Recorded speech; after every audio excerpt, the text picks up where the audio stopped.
What's up guys? Welcome back to my channel. If you're new here, my name is Julia and welcome to a little full day of eating while maintaining. So a few weeks back I finished my cut, I achieved my goal weight, and my goal for the holiday season is just to maintain that goal weight. So right now I'm just eating at maintenance, which I thought would be fun to show you guys a full day of eating at maintenance. It's really not that different, but just focusing on maintaining where I'm at, maintaining my daily caloric intake to make sure I don't gain or lose any more weight. It's kind of fun. You guys know me, I love the science behind nutrition. I love experimenting with it, and I'm thoroughly enjoying this cut and maintain kind of like phase that I'm in. So without further ado, make sure to subscribe, stay tuned, and before my next meal, I'm gonna do a little upper body push workout. And then I know I showed you guys, but I didn't really talk about it. I started my day with my breads and my greens and some water, and then I had my coffee and bagel, and then I actually just got back from a 3-mile little walk around the neighborhood, and that brings us to this point in time right now, time for some upper body.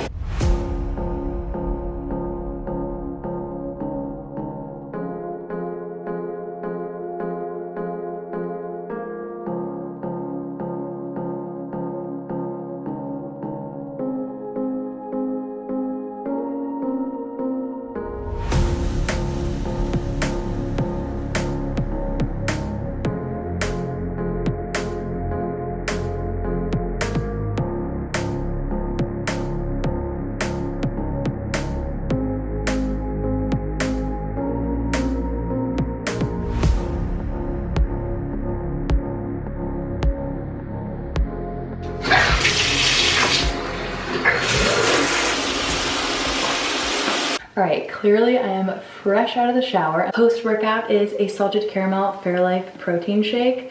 I said it in my last video, once you have these, you cannot go back to normal protein powder. They taste phenomenal. 30 grams of protein, only 150 calories, 2 grams of total sugar, and 0 grams of added sugar. Plus they taste absolutely incredible. Like, it doesn't get better than this. We get them at Costco. We're addicted to them. I'm kind of upset that I tried them, because now I'm literally addicted. Like, it's an obsession. I think I have one every single day. Also, I feel like I need to clarify my maintenance calories that I'm currently like aiming for is very different than the calories I was aiming for when I was cutting. And like I said in my cut video, I really didn't even track calories the last 1 to 2 months just because I'm such a creature of habit. I'm always eating the same foods. Like, I know what I'm putting into my body. I'm very aware. So towards the end of the cut, I didn't even need to track. And for my maintenance, I have been tracking just because I'm slowly going through a reverse diet, getting my calories back up, because maintenance calories are very different from cut calories. If I was still eating at my cutting calories, I would still be losing weight, and that's not my goal right now. My goal is to maintain that weight I had lost during my cut. So in doing this, I have slowly and steadily gone through a reverse diet, slowly and incrementally increasing my calories a little bit here and there while keeping an eye on my weight to make sure I'm still maintaining. But I wanted to kind of clear that up because I feel like a lot of people probably think I'm just sitting at my cut calories still, like maintaining those, but in reality, very different, slowly building those calories back up to a place where I can maintain the weight that I am at while eating more than I was when I was cutting. Hopefully that makes sense. If you guys want me to film a whole separate video on a reverse diet, I would absolutely love to do that. But for now, we're just doing a full day of eating. Post-workout, and I will see you guys when I have my lunch. All right, we are about to make the world's easiest lunch, so watch carefully. You will need Costco Mediterranean chopped salad kit. It comes with the little crunchies, feta cheese, and the balsamic vinaigrette. And then Costco rotisserie chicken. That's it.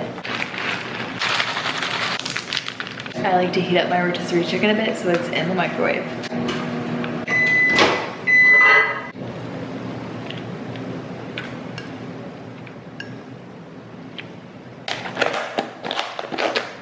And then we just give it a shake.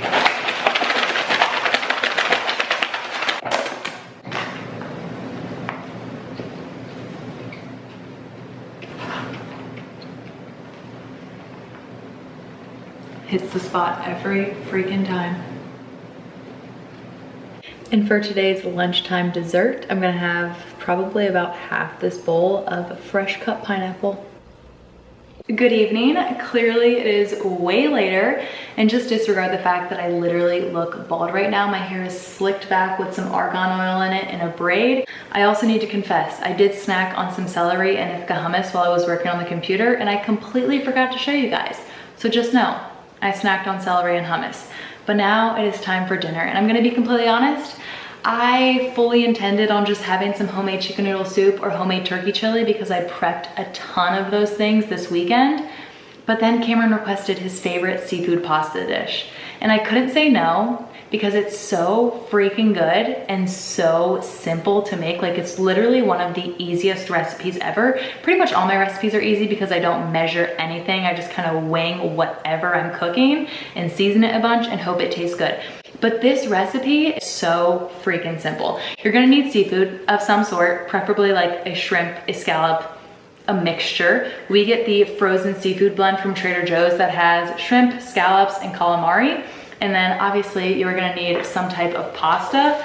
I'm just using some penne pasta. You can use whatever type you want. And you're obviously gonna boil your pasta in a separate pot.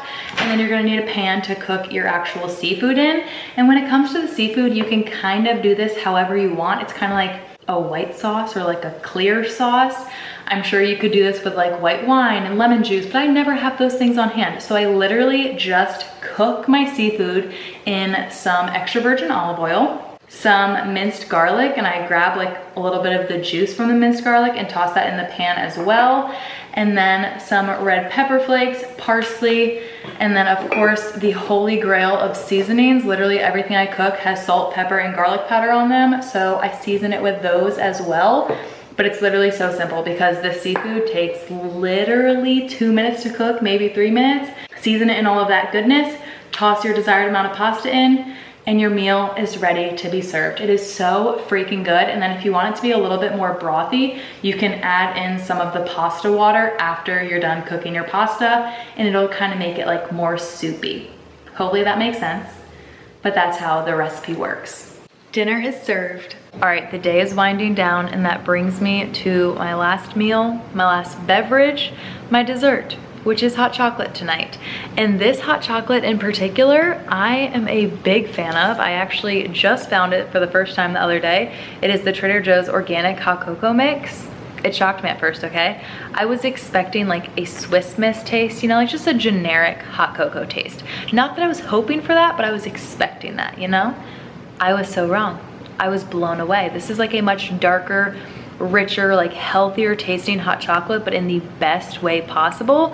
And I'm obsessed. I've been having a cup of this every single night. It just gets me in the Christmas spirit, and I love it. So that's dessert, and that is gonna wrap up this full day of eating. Very different full day of eating, but like a true depiction of what my weeks kind of look like. Breakfast and lunch is pretty much always the same, but my dinners are pretty different day to day. I like to kind of mix them up. So hopefully you guys enjoyed seeing that, and hopefully you enjoyed that recipe. If you did like this video, don't forget to give it a like, make sure you're subscribed, and I will see you all next time.